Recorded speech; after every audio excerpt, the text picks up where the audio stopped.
Good morning, students. Once again, my name is Dr. Johnson Oko. Yes, the course for today still remains BFN 301, Practice of Banking. But today we are going to look at the types of banking operations we have in Nigeria. But before we do that, we'll take a recap on what we learned last week. Last week, we talked about the operations of banking generally. In our last lecture, we tried to trace the origin of banks in Nigeria. And we learned that banks or banking business actually started since 1892. And these activities started with the existence of 3 foreign banks. And what were these foreign banks? These foreign banks were British Bank for West Africa, BBWA. 2, we also have the Barclays Bank. And thirdly, we have the British and French Bank. These were 3 foreign banks that forayed into Nigeria as early as 1892. That was what we looked at last week. Again, in last week's lecture, we also looked at the rationale for the establishment of Central Bank of Nigeria and the functions of Central Bank of Nigeria. In these functions, we mentioned that CBN has the monopoly of note issue. And what is this monopoly of note issue? We talk about currencies, the Naira, for instance, in Nigeria, and the Kobo. We also look at the functioning as the banker to the government and banker to other commercial banks in Nigeria. So these were some of the things that we talked about in our last lecture. But in this week class, we are going to look at the types of banking operations that we have in Nigeria.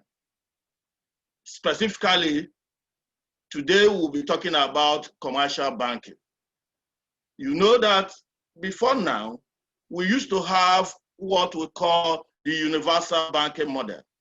That universal banking model was more like a banking supermarket where every banking product could be bought and sold. That was the era of Professor Charles Soludo at the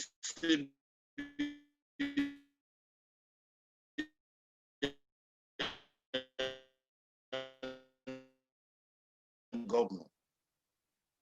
Other CBN government, he debunked that, and where banks, commercial banks have now been categorized into 3.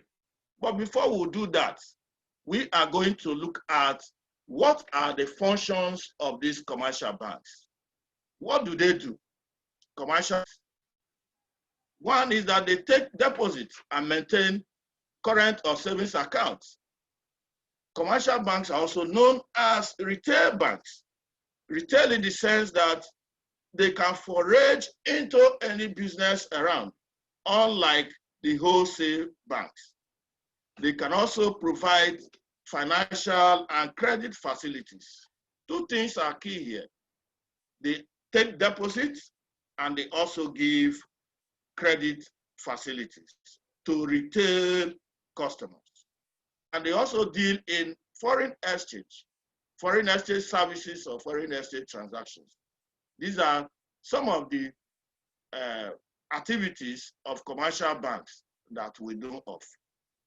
Then, having known what commercial banks do, we're also going to look at the models or the categorization of commercial banks. Like I said before now, commercial banks were seen as financial supermarkets, that is one-stop shop where everything can happen.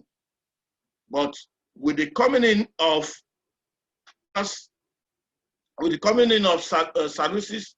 Sanusi, he had to stop the universal banking style and introduce the specialized banking style. Again, before we look at the categorizations or the different models of commercial banks, it is also good for us to look at the exceptions. Yes, much as we know the areas that commercial banks can delve into, we also know the areas that they should not go. No-go areas for commercial banks. What are these no-go areas? One is insurance underwriting. Two is loss adjusting services. Three is reinsurance. You know, we have insurance and we have the reinsurance. Again, is the asset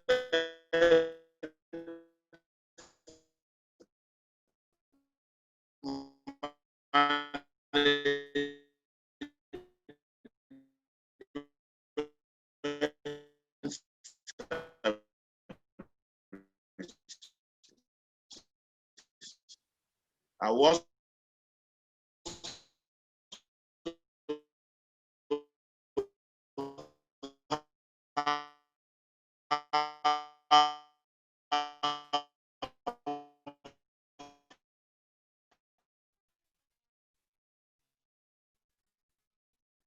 functioning as issuers underwriting services. Commercial banks have been, as a commercial bank, you should know that these areas, they could foreign. The crux of the matter is the different models of commercial banks that we have today. What are these different models? We have one, the regional banking model. Two is the national banking model. And three is the international banking model. So class, at the end of today, you are all expected to know that, yes, commercial banks you have today do either function as a regional bank or function as a national bank or as an international bank. Hello? Hello, students? Yes, I want to get some feedback.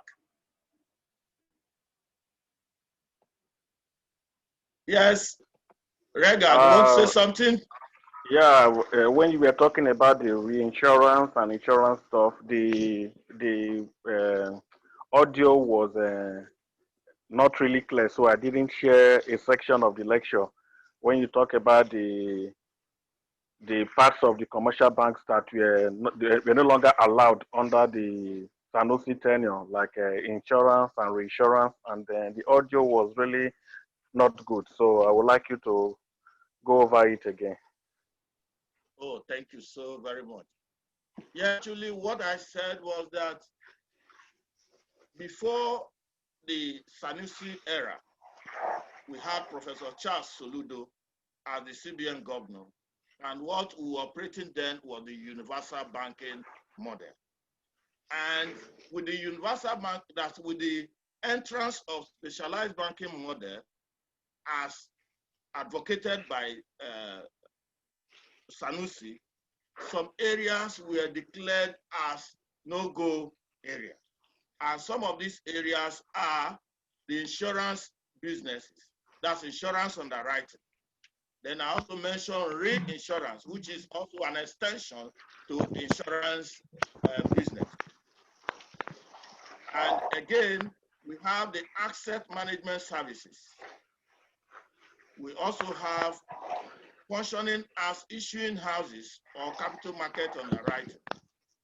So these are some of the areas that are not permissible for commercial banks as of today for them to delve into. Thank you. Thank you very much, sir. Is that okay? Yeah, all right, thank well you. understood. Thank you so much. So, Onyinye, I hope you are also in a full grasp. So now we are back to the different models. We talked about the three models, And first is the regional banking model. So for a bank to operate as a regional bank, such bank must have at least its presence in minimum of 6 or maximum of 12 contiguous states of the Federation. So you must have a presence. I give you an example of a bank that used to be a regional bank, but today that bank is now a national bank, the Wema Bank. So for a bank to operate as a regional bank, such bank must operate at least in 2 geopolitical zones of the country. So they were operating in the South-South as well as in the Southwest, inclusion to the Federal Capital Territory. So any bank that wants to operate as a regional bank, first is you must be ready to have branches in 2 regions of the country, as well as in FCT. Again, such bank must maintain a minimum capital level of 10. So if you don't have that 10 billion naira, you cannot start off a regional banking business. So that's for regional banking. Then we can go into the national banking model. National banking model is a kind of an extension or a development to the regional. So the regional, you can operate in 2 states or 2 regions, as it were. But national, you must have presence in all the states of the Federation for you to qualify as a national bank. And again, you must have a minimum of 25 billion to start off the business. So suppose Reagan and I is nursing the interest of floating a national bank, we should be ready to rake in a minimum of 25 billion. Then we talk about the international banking model. The international banking model will move forward from the national banking model to the international level. Even as the name implies, international connotes that you must have an offshore presence. Offshore presence, that is presence in other countries of the world. One is that you will operate in all the states of the Federation, have offshore presence, and have a minimum capital requirement of 50 billion naira. And other requirements as would be prescribed by the Central Bank of Nigeria. So far, so good. Today, we have talked about the different models of commercial banks that we have in Nigeria. Thank you for listening, and do have a blessed day. If you have any questions, you can ask. Or if there are any places that are not clear to you, you can raise them in the discussion forum, and such issues will be addressed. Thank you. See you in our next class. Thank you.